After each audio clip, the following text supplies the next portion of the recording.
Cadet Second Class Samantha Wellstead. It's my privilege to welcome you to our final NCLS 2024 event, where we will close out our theme of valuing human conditions, cultures, and societies, and introduce next year's theme of warrior ethos as airmen and guardians. We are grateful to our generous NCLS donors who are committed to developing leaders of character here at USAFA, as well as the Wounded Warrior Project for partnering with us to bring our speaker here today.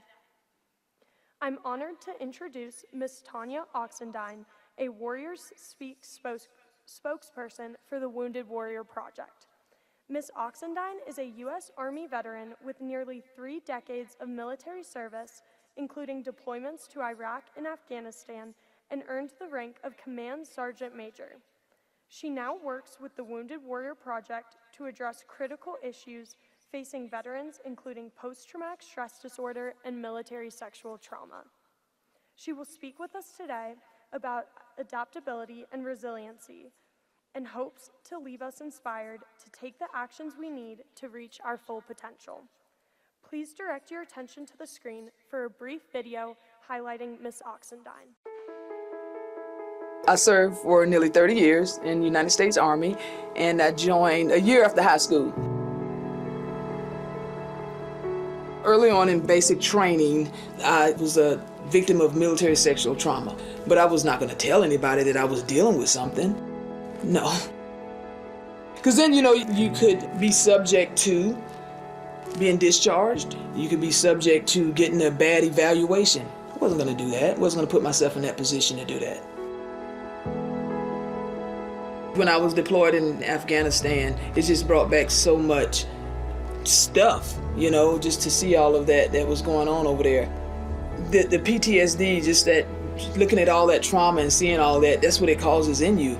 And just one day I was looking out of the window and I said, I don't want to be here anymore. Like, I'm just ready to die. Like, I can't take this pain. It hurts so much. Like, what use am I? I sought medical treatment, mental health treatment at the military base hospital there that same day. I found out about Wounded Warrior Project when I was talking to my therapist. They have helped me so much with their peer-to-peer support. They have helped me with finding work.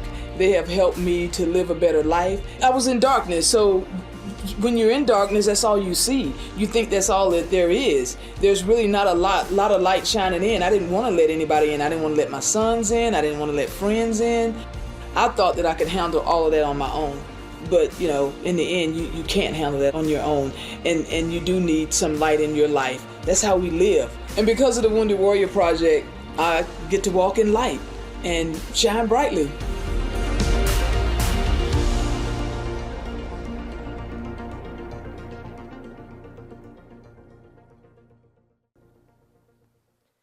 Due to the sensitive nature of the discussion today, the SAPR office has victim advocates on standby just outside the theater for the duration of the session. Ladies and gentlemen, Ms. Tonya Oxendine and our cadet moderator, Cadet First Class, Nasir Rashid.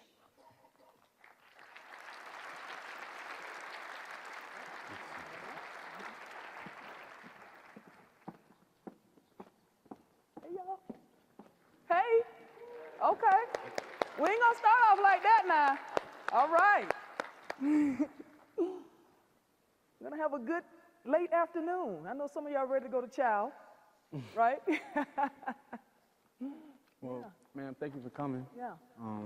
It's been a day, and I remember seeing you in November out in Washington, D.C., and I told you, we're gonna do this. Right. And here we are. Yeah, appreciate it. So, yeah, just thank you for the time and the energy, and we're just gonna get right into it. Let's get to it. Y'all ready? Let's act like we're ready. Okay. All right. It ain't gonna be one of them kind of parties up in here. We gonna talk about some stuff, right? We got some dialogue back and forth between each other. Yeah, we're gonna get some energy going. It's a tough crowd out there. We're gonna make it work. Sure. Well, before we get into more of your personal story, could you tell us a bit about the Wounded Warrior Project and how it can be a resource to us as future Air and Space Force officers? Yeah.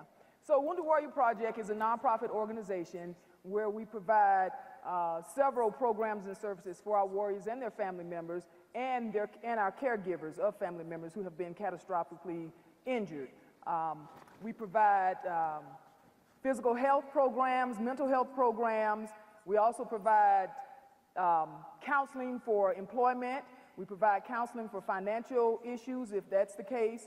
And what Wounded Warrior Project helped me with mostly was my mental health. We have 4 world-renowned hospitals in Chicago, Boston, I don't want to mess it up, Los Angeles, and Atlanta, Georgia. And they provide health care in the field of, post-traumatic stress disorder, TBI, severe depression, and I was diagnosed with all of those things, and anxiety. So it's just an amazing program where we're able to help our veterans and some of our active duty members as well. We also advocate at our nation's capital for our veterans so that they can live a better life. We advocate for millions of veterans. We do that as well. I also want to say that, Wounded Warrior Project has made such an impact on my life and has been a part of my healing. And I want to be a part of an organization that heals. Because that doesn't mean that this is the end of my service. It's just the beginning of another part of the service that I have to offer. Yes, ma'am. Well, I can tell you're definitely passionate about it. Could you tell us a bit more about your other passions and what keeps you going? Yeah. So what keeps me going is quite a few things. First, let me say, I am so damn retired. This month, the end of this month, marks 10 years that I have been retired from the United States Army. Thank you. I'll be here for a minute. He's like, yeah, so the end of this month marks 10 years that I've been retired. And I tell you, I live a wonderful life. I am just as happy. I say that my life is perfect because I have, come into the part of where I get the desired outcome of my life. I have 2 adult sons. My oldest is 37, and my youngest is 32. My oldest, we call him Nuke, and my youngest, we call him Bam. Now, that's not their government names. That's their nicknames. So, I also have a 10-year-old little girl. So I know some of y'all are wondering, she's got a 37-year-old, a 32-year-old, and then she went and had a 10-year-old. Yeah, I have a 10-year-old girl. Her name is Cookie. She has blonde hair and these beautiful amber-colored eyes. And she's my little Labradoodle doggy. So I was not doing that over again. Yeah. But yeah, so I live a great life. I live in Tampa, Florida, sunny Tampa, and I just enjoy my life. And Wounded Warrior Project is a part of that, me having to be able to do that. And a little bit more about my life. I grew up in St. Augustine, Florida. I was born and raised there, the oldest city in the nation. And it was not an easy life. Encountered some hard and unaccommodating situations. My mom was a single parent of me and my brother. We were poor. We were on food stamps. Hope I don't start getting all emotional. We were on food stamps, welfare. It was plenty of times my mom didn't have enough money to pay our electric bill, and the electricity would be cut off. And we would literally have to run long extension cord, extension cords hooked together from our neighbor's house to our house so we can have a little bit of electricity and a little light. Just attach a light on the end of the big extension cord. So it was some tough times. Both me and my mother were victims of verbal abuse, sexual abuse, physical abuse, and it's just not a good thing when those type of things happen to anyone, let alone, young girls. I was a very young girl, like 6, 7, so it went on for some years. So I knew that I had to get away from that place. I had to get away from that kind of chaos and, the yelling, the fighting, and cussing and fussing and all of that stuff. It was just too much. So I joined the Army. And, I've always had a tough mental fortitude. I knew I was destined for more. But then some of the same things that happened at home happened in the military where I was sexually abused. I was able to, push that down, suppress that, so to speak. And that propelled me. I think all of that trauma kind of propelled me and was a part of my drive to excel. Like the video said here, I served nearly 30 years in the United States Army. I served as a drill sergeant. I served as a paratrooper in the 82nd Airborne Division where I had 77 jumps. And I know 77 to be exact because when you do something crazy as jump out of an airplane, you remember exactly how many times you've done it. Right. Yeah. So yeah, I've had an amazing career, and like now I'm living a wonderful life because I am continuing to heal, and Wounded Warrior Project is a part of that healing. Oh, for sure. Well, thank you for that. Thank you, truly. We go through our own challenges here, and just want to acknowledge, like, it's no shortcoming, and it's just amazing just to see who you've grown to be, and thank you for just sharing this with us, and just sharing your presence. Yeah, and Nasir, he's going off the script, and I get it, right? And I wanted to comment, he just mentioned for sharing. I really think it's a crime if I would not share. I used to be ashamed, feel guilty. I was embarrassed for the things that happened to me. Not no more. I'm not. Because somebody has to stand up. Somebody has to speak out. Somebody has to say, hey, this happened to me, so that somebody else can heal. I really have to not just pass the torch, but keep the torch lit. And I do that by sharing my story. I do that by continuing to be resilient. I do that by continuing to pass on, how to be perseverance and how to persevere and that kind of thing. We can't hold it in. It's really a crime if we don't share our wisdom and our experiences with others. Right. And I remember you mentioning that, some of those experiences that you're speaking on made you feel like you were in quicksand at times. Yeah. What really helped continue to propel you, as you said, to, get me out of that place? To get my feet on solid ground? Yeah. So, yeah, it did. It felt like I was in quicksand. If anybody knows, quicksands feel like you're, being pulled under. And it always felt like I was being pulled under, right? From my childhood, I'm trying to, do these things. I'm pulled under. I joined the military. I'm pulled under and I'm pulled down. And it's when I came back from my last deployment in Afghanistan, and I was assigned, I was stationed, assigned to the Pentagon in Washington, D.C. And I remember one day I was looking out the window, and just as I was saying in this video, I was looking out the window, and I said, you know what, today is a great day to go for a swim. I'm going to go for a swim today. Now, mind you, I don't know how to swim, but I was going for a swim that day. So I told my colleagues, hey, I'm getting ready to go run an errand. So I got in my car, and I'm driving. My goal was to drive my car off a bridge because I knew I would die because I could not swim. And that's when I got my footing. I got my feet under me and said, you got to get out of this quicksand. And my mental fortitude kicked in. And as I'm driving, I can only think about my sons, Nuke and Bam. Life is full of pain, but the pain it costs to live is absolutely worth it. It is absolutely worth it. And I thought about my sons. I turned my car around and went to Fort Belvoir, Virginia, to the hospital there on the base, and I asked for help because I did not want to leave a legacy of suicide for my sons. I just couldn't do that. So that was the day that I got out of that quicksand, when I was able to say, I need help, and I reached out and asked for help. And with my mental health providers who, oh, by the way, recommended Wounded Warrior Project, and then it just started from there. And would that be your advice, not just to us, but to anyone, to just simply ask for help? Absolutely. To get out of those, times of darkness? Yeah, you have to, because nobody knows you're suffering, right? Nobody knows what you're going through unless you tell them, unless you talk to somebody about what you're dealing with and what you're going through. And I do understand, like I didn't say anything the entire time I was in the military, and I'll talk about that in just a few. But, times were different then. Right now we have so many resources, programs, individuals that are willing to help, that are out there for us. If you are dealing with any type of trauma, any type of distress, again, nobody knows if you're hurting or going through, but to be brave enough and courageous enough and those warrior ethos, and just to step out and say, hey, I need help. Somebody's going to help you. More people want us to succeed than to fail. And that's how we succeed, by asking for help, by being vulnerable, by being transparent as leaders, just reaching out to your soldiers or your airmen and talking to them and say, to resonate with them and say, you know what, and you may not have to tell all your business, because some of your business is your personal business, but just to kind of skim across and say, I dealt with some trauma as well. So I understand, I'm empathetic and I'm compassionate what you're going through. No, definitely. I mean, and here at the Academy, we go through all of our own personal challenges and, just, hiccups in the road. Right. So after, going through a day here, with the tour and everything that we've gotten here, what would be your biggest advice to just us as future officers, as future leaders, for our armed forces? Yeah. So as future leaders, I'm going to talk about being independent, right?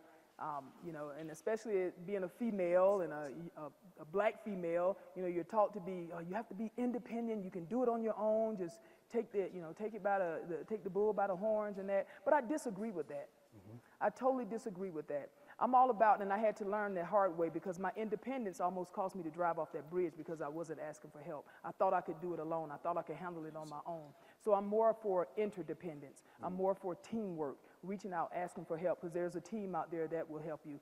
So that's, the takeaway would be, not to be so fiercely independent, and which is different from independence, right? To not be so fiercely independent. And to get out and talk to your I keep saying soldiers because of the Army, but talk to your airmen, talk to your subordinates, talk to your peers, talk to your leaders. You have to get out and walk about. I was speaking to someone earlier. You can't just sit in your office and lead from your office. You cannot do that. You have to get out and know your people. You have to get out and mingle with your people and get to know them. So to know if they are struggling, if you have somebody that's quiet and reserved and they start acting out a different way, or vice versa, if you have someone that's always acting out and then they become reserved, right? So you have to notice that. And you also have to ask the tough questions, the hard questions. Like me, I never told anybody and no one knew the wiser, right? But nobody ever came, and that's not playing the victim or saying, oh, woe is me and that kind of stuff. But nobody ever came and said, how are you doing today? And meant like how, not just like, oh, how you doing, Sergeant Major, or how you doing? Just like, how are you doing? Have you ever thought about hurting yourself? It's hard to ask that. It's hard to say that. But we really have to ask the tough questions. Have you ever had any trauma? Would you ever talk? And you tell them a little bit of your story, and then that person, that's why you have teal ropes. And then somebody can come and talk with somebody with teal ropes because they can resonate with their story or something they've been through. And it may not, everybody hasn't gone through trauma, but to be compassionate and empathetic to those who have, that's where, the leadership comes in. No, exactly. Yeah. I mean, I guess my biggest follow-up question with that would be, what if you have someone that is truly just afraid of asking for help? Right. Because it's hard to be vulnerable, and it's hard to kind of reflect and really look yourself in the mirror and be like, I really do need help, Yeah, it is tough, right? But when we do look in that mirror, that's when we know. We know the mirror is not going to lie to us. We know, like, dog, you're suffering, you need help, or whatever it may be, studies. You're not saying it's all the trauma that I went through. It may, whatever you're dealing with, whatever distress that you may be dealing with, at the end of the day, I mean, there's just no other way to say it. You have to reach out and ask for help. I mean, you really do. And again, everybody doesn't have to know your business. You may have to, go to a trusted friend, a trusted family member. You may have to, go to the doctor like I did, and just ask a therapist or someone to help you. It is not easy at all. But that's where your mental fortitude comes in. That's where your mental toughness comes in. And for me, it's one of my values is physical fitness, to stay physically fit, because then you have the endorphins and all them other fiends and not that kind of fiend, but the other fiends, right? that will help you be mentally tough and to make those right decisions, or to make a better decision so that you can, continue to live and to lead like you need to. Oh, yes, ma'am. You kind of spoke on it. How did sports and nutrition and just exercise in general help you through, those experiences that you were speaking of? Yeah, well, I've always considered myself an amateur athlete. I played softball, volleyball, and basketball back in 1984, back in high school, long time ago in the early 80s. So I call myself playing basketball. Remember I told you I was physically tough and mentally tough. Well, I was so tough that I didn't really get to play basketball a lot, only for defense. I was really tough on defense. But I've always been involved in some type of fitness. And even to this day, so joining the military, the physical part was easy for me. It became second nature for me. And, my goal is to live to 107. So Nas asked me earlier, he said, why not 108? Well, because 107, the number 7 means completion, and 8 means new beginnings, and I don't want to do this all over again, so I want to stop at 107. Yeah, so I take care of myself, and I have my sons, they're athletes as well. As a matter of fact, my youngest son plays professional basketball overseas, and he just left Lebanon, and he's in China now playing professional basketball. So we're just an athletic family, and it just means a lot to me to stay physically fit so that I'm mentally fit as well. For sure. Yeah. It makes me a better leader. Yeah. No, amen, definitely. And I hear it as you continue to open up and continue to talk, and like with the conversations we've had, your why have been your sons. Yeah. Coming to an institution like this, You know, we're always, a theme here is like, what is your why? What is your why? You know, and what would be advice you would give, you know, to us and to just anybody coming through life to find their why? Yeah, you know, like people say, you know, what's your legacy? And I don't know if I have one, right? My sons will have to decide what my legacy was. But my why, I didn't figure it out when I was a young private or even a sergeant. It just eventually came over time, you know. So I don't dwell on like, oh, what's my why and what's my why. I knew once I came in the Army, I didn't know anything about the military. Again, we were poor. I just needed to get the heck out of St. Augustine and do something that I thought would benefit me better. And joining the Army was one of the best things that happened to me. I didn't know what my why was, but then when I, you know, stayed in over the years, I understood what the military was all about. And it's to fight and win wars. That's bottom line is what we're here to do, fight and win wars, right? And when I understood that, that was one of my whys. It's not, I have several whys. That was one of my whys, that I need to stay in for that. I need to stay in so that I love this career. I need to stay in so that I can, you know, feed my family. You know, it provided an amazing life for me. And then, of course, you know, my sons are a part of my why, you know. And even when I served, my family knew, their dad, you know, we together as a family, they knew that the Army came first. That didn't mean that I didn't love my family or love my sons, but I had a mission to do, a job to do, and it was to take care of America's sons and daughters while taking care of my family as well. But the military came first for me so that I can do my job and I can concentrate on that and do what I needed to do, and I knew that my family was taken care of in the meantime. For sure. Yeah, and so that was part of my why. How did you balance all that? You know, could you speak to the importance of, you know, balancing all of those? I don't know if I believe in balance either, because I don't think life is balanced. One, you know, you may be here, so it's always unbalanced. And I think when we put the pressure on ourselves to say, oh, I'm going to have a balanced life, then you get all this pressure. Well, I have to do this here, and I have to do this here to make sure it's balanced. It's going to be wonky here and there. It's going to be wonky. I think, you know, sometimes your effort has to go over here, and like my effort was the military, so that wasn't balanced. I didn't have a balance of life and work.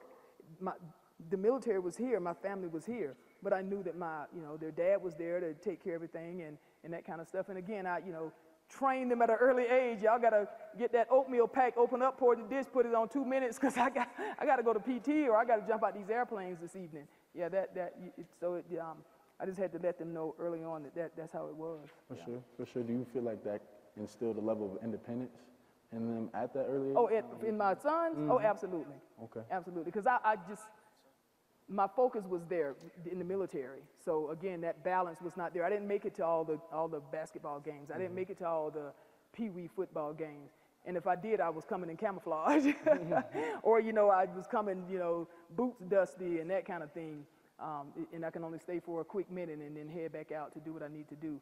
Because again, if my mission is to fight and win wars, protect and serve, I couldn't do that by being home all the time trying to do homework and this and not saying that wasn't important, but they had to get their grades together. Either they was going to stay back in the 5th grade forever. You don't want to be 32 in the 5th grade, right? Right. They're going to kick you up out of there in a minute, yeah. Right. So they had to, you know, get with the program as well. For sure, definitely.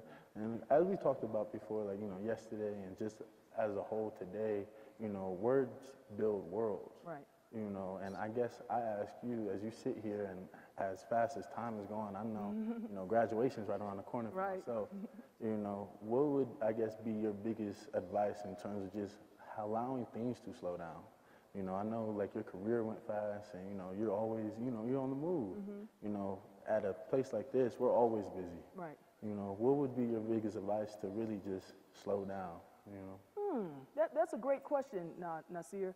And I don't even know if I've slowed down, but I know, you know, I take time to slow down when it may sound crazy, when I'm exercising, because I'm slowly concentrating on my reps, or I'm slowly concentrating on, I don't fall off this treadmill or whatever, right? So that's my time where, because although I'm moving, my mind is in a different spot.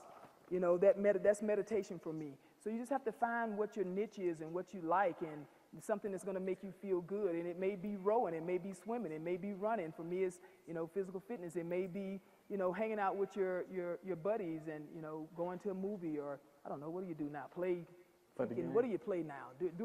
That may be slowing down for you, Okay. you know, or reading a book. Well, you have to find what works for you, because what works for me or you, and what works for you may not work for me, and vice versa, right? So you just have to find what works for you, and you know, try not to put so much, you know, just so much pressure, and like I say, trying to find this balance in that. It'll come, because you guys are in the right place here at the academy. You're doing the right thing, and you're going to be amazing leaders, because when you leave here, you will immediately become leaders of America's sons and daughters, of men and women, and they're going to expect you to operate in such a capacity. No, definitely, definitely. So it's no slowing down. You got to get out there, but you just got to try to find a little bit of space for yourself. For sure. Yeah, and that makes sense, you know. And we sit here and, you know, just almost, it's easy to take things for granted. Right. You know, especially just the opportunities of just being here, an opportunity like this, you know. But the road traveled, you know, is really hard. It is tough. It's not easy at all. Yeah, not at all. And, It's not easy. But, you know, I go back to, you know, some of the basics, and you're learning them here, where they say developing leaders for air and space, even beyond, right? So, and part of that is what you learn here every day. The honor code, the warrior ethos, all the leadership skills that you're being taught. Again, I mean, we can go on and on with, you know, values and traits and all that kind of stuff, perseverance and you know, the grit and the resiliency. The resiliency and all of that. And you all have it in you, and it will come out at the right times. Some will come out, you know, 3 or 4 will come out at one time, because things will get chaotic. It's not all smooth and easy, but then you will have times where it is smooth and easy, and that's where you have to take the time for yourself, just to kind of say, hey, you know, I need to chill out for a minute, or spend some time with my family or my friends and stuff. Yeah. And so I say, when did you find yourself being reflective and vulnerable enough to, you know, have that grit, you know, and find that level of resiliency that, you know, we all really need to have with, you know, those challenging times that are coming? That's another good question. Honestly, I think I've always had it. How I grew up, you know, times are different now. You know, I tried to provide a better, both my sons, their dad and I, we tried to provide a better life for our sons than what I grew up and how he grew up. But I didn't, you know, coddle them. When they fell, and, you know, literally and figuratively, if they fell and scraped their knee, then you got to figure out where the Band-Aid is at and to get that kind of stuff. So I've always had the grit and the mental fortitude to move forward and excel. I don't want to say it came naturally. I think it was kind of my upbringing. And like I said, the Army came easy for me to do a lot of things. I wanted that discipline. I wanted that structure. I always kept my room clean as a little girl, but yeah, but I wanted that discipline and that structure, and it did me well. Yeah. And you know, for those who are struggling with that, that's where you find your mentor. You find someone that you can, again, ask for help, someone that you can reach out into and say, hey, I'm struggling with this, or I'm struggling with that. And that brings me to a point, because I was struggling. When I went to the 82nd Airborne Division, Fort Bragg, North Carolina, which is now Fort Liberty, I did not ask for help, and that's a male-dominated unit. We have our soft guys, our Special Operation Forces, and, you know, Rangers, and all this kind of stuff out there. So I didn't ask for help. I was squared away. I was, you know, running fast, you know, doing everything, jumping, doing everything, you know, paratrooper duties and all of that. But I was struggling in some other ways, and I remember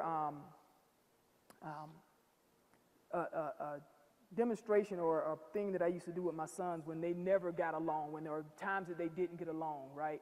And it was, so I would need one more person to bravely come up here on stage with us. No? Do I have to choose someone? I might just have to volunteer. Just one more person to bravely, yeah, please. Yeah, Thank you. Thank you. And then Brave Nasir, you can be a part of it. Okay, heard that. Where my ladies at? I ain't get a female cadet to come up here with me and help me out. Come on. Yeah, so talking about being independent and being part of a team. Thank you, man. How are you? Thank you for volunteering, Garrett. Thank you so much. So I used to do this with my he's like, hey, there you go, clap it up for Garrett, y'all. So I did this demonstration with my sons when they did not get along on certain times, and, you know, was arguing and fussing and you know, wouldn't ask each other for help or tried to do things on their own. And I would give them these bundle of sticks, and I would say, hey, you know, break this bundle of sticks. Please don't hit it on your leg, but just try to break the bundle of sticks. Can't do it. Break the bundle of sticks, Mr. Garrett. Can't do it, right? Now, if I give each one of them a stick, oh, thank you, and I'll tell them to break the stick. Easily broken. See, alone, they're easily broken. But together, when you come together as a team, you can't be broken. You're bound together, right? So even to this day, they're arguing right now because I got a phone call in the car from my son, and they're arguing. And tonight on FaceTime, I would just show them the bundle of sticks. So they better call each other and apologize to each other because they're brothers, they're a team, right? And they're fussing and bickering back and forth because they're afraid to ask one another for help. You know, so I really love this concept of teamwork. So just binding together, asking for help, coming together as a team, it makes you much stronger than trying to do it on your own, because in that way you're easily broken, but not here. Yes, ma'am. Yeah. Thank you. Yeah. Thank you, ma'am. Thank you. Thank you. Thank you. Thank you, Jared. Thank you, ma'am. I Thank you. appreciate that. You can have that stick. Yeah. Yeah. Nah, yeah, you hit on a point I think we should all take with us in life, you know, in terms of just, you know, we hear it, it's almost cliche, like, you know, together you go far, Right. you know. But on the other end, you know, where were times where you did feel you saw the most success when you were independent, doing things independently? Where I saw the most success when I was doing things independently, And I know it's honestly, I different for didn't, everybody. because I was struggling. You know, Okay. we have to prepare for an airborne operation, and I'm over here trying to do it, prepare by myself, and do it all on my own. You know, calls for many late nights and a whole lot of stress and a whole lot of anxiety. You know, I'm responsible for at least 100 paratroopers in a C-17. Where my C-17 pilots at? You know, in a C-17, and what's going on? Oh, okay. So, you know, so that was just a lot of stress. So just having that attitude, that independent, being so fiercely independent, didn't do me any good at all. Okay. And I'm glad that I figured it out.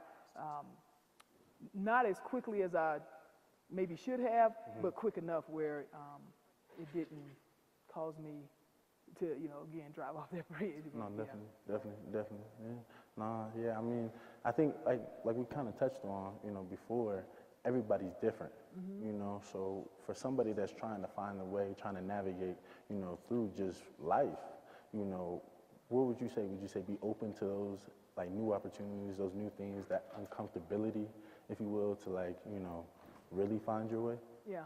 So going through my healing process, I was, you know, because I went in there and I asked for help when I went to Fort Belvoir, but I was also reluctant to get the help. I mean, there was some pushback.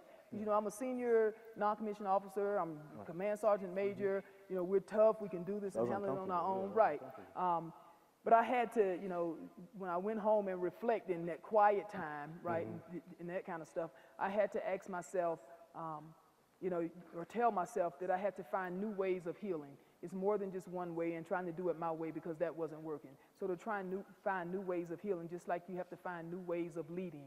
You know, everybody's not going to need you to talk to them like this. And when I was a drill instructor, that was totally different. When I go to my permanent duty assignment, you know, I have to listen more and be more compassionate and communicate more. That's part of being a good leader, right? To lead by example through the resiliency and adaptability and that kind of thing. And leading by example don't mean I got to get out there and do everything my soldiers doing, but because I've been there, done that. But you know, leading, you know, through, like I said, the resiliency and setting the example in that way, providing the resources and the guidance that they need, the right vision for the mission that needs to be accomplished. No, definitely. And with that point of leading by example, I wouldn't ask were you afraid to fail, but, like, you know, when you did fail, because, you know, we all do, how did that feel the first time? Ooh. Going into the 82nd, again, a male-dominated unit, and I knew going into the 82nd that I had to go to jump master school to get my jump master wings to be qualified to lead an aircraft. That was one of the prerequisites. I failed. That's a tough course. I did not go back to my unit. I called in the next morning from PT and was like, I'm not going to be able to make it in for PT. I was so embarrassed. Like even now I'm getting emotional thinking about it. I was so embarrassed. I felt so guilty, so bad. Here I come, brand new into this unit, brand new into this organization, knew what was expected of me, and I totally failed. Come to find out, it's about a 98% failure rate. I wish I knew that earlier, but it's just a tough course. But I got my behind right back up and went back to the next class. You know, I was not going to let that defeat me, so I had to face fear head on. I just had to face fear head on. So yeah, I failed a couple, 2, 3, 4, 5 times, you know, in the military. I remember one time we were doing an obstacle course, and I gave the instructions to the junior NCO, but I failed to check. So we have to trust but verify, and that didn't mean I have to, you know, go in behind him because I delegated it to that junior NCO. Well, when we went out on the range on the course, one of the soldiers got injured. I'm calling for a medic because a medic is supposed to be there. No medic was there. You know, and as the leader, you know, that was a failure on my part. Never let it happen again. I should have had briefings. I should have had rehearsals. I should, you know, just a lot of things in place. Had a whole meeting with the medic, with the team, and everything. So I never let that happen again. So that was a failing point for me. No, for sure. And it sounds like after you were, you know, not necessarily open to failure. I don't think anybody's ever really open to failure per se, you know, but you built that level of resiliency and you found, you know, that level of shakeback, if you will, to really understand what it takes to get to that next level, get to that next point. And with that, I mean, did you have like anybody in your corner, even without you wanting them to necessarily be in your corner, to help you realize that? Yeah. So my commanding officer, I've had some other peers in my corner to help me realize that. And again, it was tough for me to go and say, hey, you know, can you help me with this or help me with that? But, you know, on our walkabouts, meaning going to check on the troops, you know, my commander, he knew when something was wrong. We knew each other, and he would talk to me about different things, and he was in my corner 100%. I had some fellow non-commissioned officers that were in my corner. And I want to go back to when you talked about failure. I don't think people like look to fail or want to fail. I think a lot of people avoid the failure. So you don't, you know, you're avoiding this failure, you're avoiding the obstacle. And I think, I know that you have to face the failure and you have to face that fear so that you can either go around that obstacle, go through that obstacle, or you know, climb over that, dig a tunnel, go under the obstacle. And I believe that's what builds the resilience and the perseverance and the mental toughness. And sometimes you just flat out fail. Oh, definitely. You just have to figure out how I'm gonna not fail again, but what have I learned from that failure? No, for sure, for sure. And I remember it made me kind of think about something that we talked about earlier.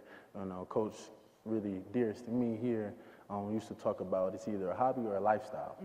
You know, and with that, you know, obviously you're not making failure a lifestyle, but almost that overcoming. You know, and that level of becoming in that.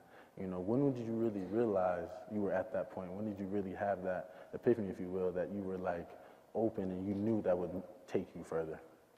I think when I had the epiphany, because I was continuing to grow, you know, but I think when it really hit me when I was a drill sergeant, when I was a drill instructor, you know, I understood even more of, you know, I'm training these young people to, you know, go out here and fight, you know, literally fight a war if necessary. The war wasn't even thought about then, not at my level, but I think that was the epiphany that's how important what we do is as leaders, you know, because at the end of the day, leadership is a people's business. It's about the people. It's about taking care of the people, and taking care of the people may require reward and discipline, so it's both, you know.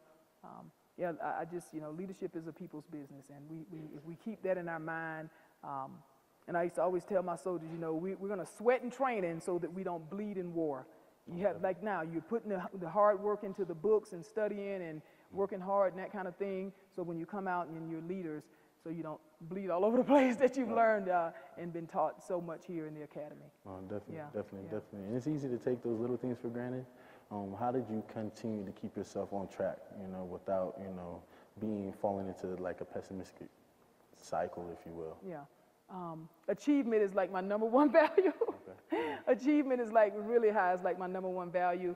So I just really wanted to excel, to prove to myself that I really made something myself to get out of the environment that I was in. You know, it just means a lot to me. I think Winston Churchill said something to the effect of victory at all costs. You know, and that doesn't mean that I step on people or treat people bad, but I needed to, you know, knock down those obstacles and barriers and climb over it and deal with what I needed to deal with so that I could achieve and do better. Oh, definitely, Yeah. definitely, yeah. Yeah, Like, they're giving you the cue. I think so. I think so. Yeah. Yes, ma'am. Yeah. Yeah, I really appreciate. I know they're giving us a cue. Samantha's come back up here and gonna go through some Q&A. But if you have any questions, please don't be afraid to ask. If it's something that I want to answer, I'm just gonna say I'm not answering that. But for the most part, hopefully I'll have a response for you. Oh, definitely. Yeah. Well, Ms. Oxendine and Cadet Rashid, thank you for sharing your conversation with us today. At this time, I would like to open the floor to questions. Attendees can ask questions at the microphones positioned in the audience.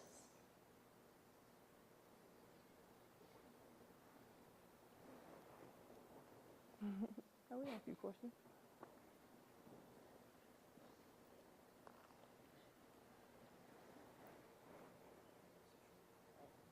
Good afternoon, Ms. Oxendine. Hi. Cadet 3rd Class Travis Dugan, Squadron 24. All right, so you've always said to go reach out and to get help. Throughout my time mentoring people, I've noticed a common thought, and I would like to best explain this, and this is what I'm going to ask you about my question. Okay. This is a hypothetical conversation I've had with some Can you people. bring the mic closer? I can. Yeah. Let's do this. Yeah. There we go. TJ, I've reached out for help. Now I notice people act differently around me. It seems people are trying to tread on eggshells near me. I think they see me as more sensitive, weaker, almost like that I can't get a job done. I get the sense as mentoring them that they feel less inclined to get more help, to personally go out and get that extra bit. So what do I say to them when they feel this way? Can you come up here? Come up, because I can. Really make it help. Yeah. Yeah, there we go. Now, talk to me. What now? Yeah, right here. All right, if I get down this here, you're going to have to get me back I got up. you. I All got right. you. I got you. These knees ain't what they used to be. Yes, ma'am. Okay, that's better. Can everyone hear me in the back now? There we go. Cool, awesome. All right, so you always said to reach out and to go get help. However, I've personally mentored people here, and a common thought I've seen throughout all of this is they're like, TJ, I've reached out for help. The people around me, it seems like they're trying to act, on eggshells when they're near me. I get the sense that, maybe they see me as weaker, more sensitive. Like I can't get a job done, or they don't want to put too much burden on me. And I feel when they talk about this, they get a sense of they don't want to go out and get that extra help because they don't want to feel this way. Right. What do I say to them as a mentor? To these people? Yeah. Okay, that's a great question. Oh, I did it. I got up. You did it. Yeah. Yeah, this old right knee, I had 2 knee surgeries. I had to shake that thing out. No, that's a great question. What I would say is don't stop reaching out to whoever it may be, right? Continue to say, hey, you have to ask for help. Now, I do understand that people will treat you differently, right? So it's like you walking on eggshells, like, oh, poor Tonya, she's got PTSD, she's got depression, so let's not say this around her, let's not do that around her. The person that's feeling that way, like people are walking on eggshells around them, so that person that's feeling that way, they really have to speak up and say, you know what, guys, don't treat me like that. I want to be a part of the team. I am a part of the team. Because when you treat me like that, I feel like I'm not a part of the team, right? So I want to be a part of that bundle there. Where can I assist and where can I help, And then be willing to say, you know what? Yeah, it's TJ, right? Yeah, here, TJ, take on this project and take on that project. You know what that does for somebody? When they can be given something that can help and be a part of the team, it does so much for them. Because you're doing them a disservice when you're thinking that you're helping by, coddling them or saying, well, he's a victim, poor him or poor Tonya. You're really not, because we want to come back. That's how we heal. That's how we heal. That's how we get over those obstacles. That's how we begin to grow and be better leaders. So I hope that answered your question. Yeah. Thank you. You're welcome. Thank you.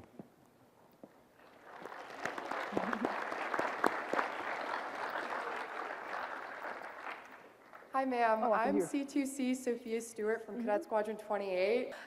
So I really care about this problem, a lot. But one of the focuses I've had is on the way that the Academy has tried to counteract or try to improve our prevention. And a lot of the ways that we've tried to do this surround education. But I've seen as a teal rope and as someone who really cares about this stuff that it just doesn't seem to be receptive. So if you could do anything, if you could control how institutions try to prevent SH&V, so harassment and violence, what would you do? Wow. Great question. So I think what I would do is, I'm always back to the part of getting to know your people, right? We do walkabouts, meaning going out and not sitting behind a desk. So you have to get to know your people, and you have to be able to listen. A leader is more than just being authoritarian and telling somebody what to do. And it's about listening. It's about, we talk about innovation, right? Oh, we're innovative, but you got to be willing to take that in and let you young people and other leaders express yourselves, and then we have to be able to incorporate some of that, because if you don't see it being incorporated, you're like, well, darn, everything that I'm doing with the teal ropes is not helping or not working. And I believe that the senior leaders here in the academy, it's a tough position to be in, and I know they want you all to succeed and do better. Just continue to speak up and share your concerns with your leadership. We can't be silent. A lot of times we say, oh, I got a seat at the table, and what I bring to the table. Well, you bring nothing to the table if you're going to be silent. You bring nothing to the organization if you're going to be silent. You have to speak up. Now, tactfully, correctly, and that kind of thing, right? But don't be silent, right? You have to speak up. We have to continue to speak up, especially when it's for the better, especially when it's for, to help others who have been victims of a disservice. So, I would tell you to continue to speak up. Write whoever, ask for an open door, use your chain of command, and just continue to speak up. But again, us as leaders, that's part of leadership, that we have to be receptive to open communication and be receptive to listening and being compassionate and being empathetic and understanding, because you guys are boots on the ground, right? We're sitting up here on this, looking down at our perch, but you guys are boots on the ground. So it's a two-way street. We have to be willing to speak up, and as leaders, we have to be willing to listen and incorporate some of your ideas and innovations. Yeah. Thank you. You're welcome. And then, if I can add a follow-up then, just on overall prevention, because you've worked with this organization, I'm sure you've seen a lot of these situations. What do you think are the most important things to target in terms of prevention? How do you stop the young people coming in here from being victimized? You have to, no, seriously. Yeah, easy question. No. Solve it. I'm going to tell you how. Because it's so many soldiers, even though I didn't speak up, I had a watchful eye of who and what was happening to people, right? And what has to happen, the perpetrators have to be prosecuted to the fullest of the law. Not transferred to another unit so they can do it again and again. They have to be prosecuted to the fullest extent of the law. So that the other perpetrators, when they see that, risk mitigation, or you're trying to prevent that. That's how.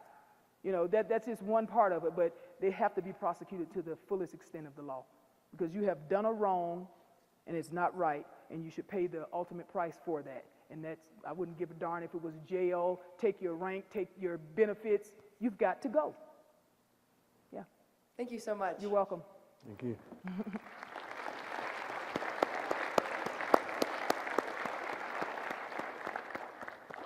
Those were great questions, by the way. Yeah. Well, thank you, and thank you for the questions. Ms. Oxendine, thank you again for your time today. Your experiences and perspective have helped us learn more about what it means to have a warrior ethos and make a positive impact on those around us. We want to take a moment to present you with a special token of appreciation. This memento is special to us because it is made from the marble on our terrazzo, which we have all had to spend a lot of time running as freshmen. We hope it will serve as a reminder of your time with us. Oh, thank you. Thank you. This is so nice. Thank you. Yay. Yeah. Come on, we take a picture. Yeah. Yay. Make sure you get my good shoes, sir. Thank you so much. This is amazing. I did not run the terrazzo, but I walked it today a little bit with Naz and Brianna. So it's just been an amazing tour, and just thank you guys for welcoming me here. Miss Parent, your entire team. I'm not sure if Colonel Pike is in. Pike? Colonel Pike. Yeah, is in here, but I mean, from the General Marks, I mean, just everyone has been so welcoming, I got to walk the dorms today, and I was a little surprised. My first time on academy grounds, any academy, and I'm Army. I don't know why I'm at West Point, but the Air Force is yay, aim high, baby. Yeah. Y'all want, that's right. Yeah, that's right. Give it up for yourself. Y'all the one.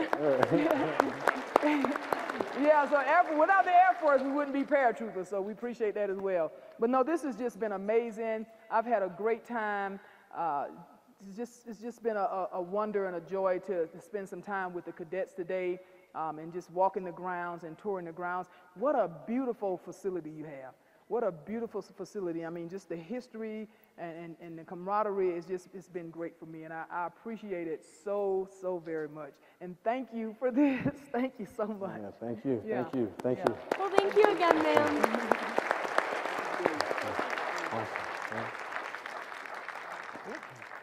Oh, we finna go, y'all. Y'all can go to chow. All right. Well, thank you all for coming out. Thank you. Thank you. Thank y'all for coming. Thank you. We hope today's discussion has inspired you to think about other speakers bad. you'd like to have here for next year's NCLS. Nominations are open until 1 May. Please follow the QR code and tell us who you know that would be a great speaker for our 2025 theme of Warrior Ethos as Airmen and Guardians, and connect with NCLS cadet staff to let us know who you think would be great. Thank you and have a great evening. Yeah, At thank least you all for y'all coming follow out. orders well. Yeah, thank you. Thank you for coming out. Thank you, guys. Thank you. No, this was so good. I'm sorry, you did.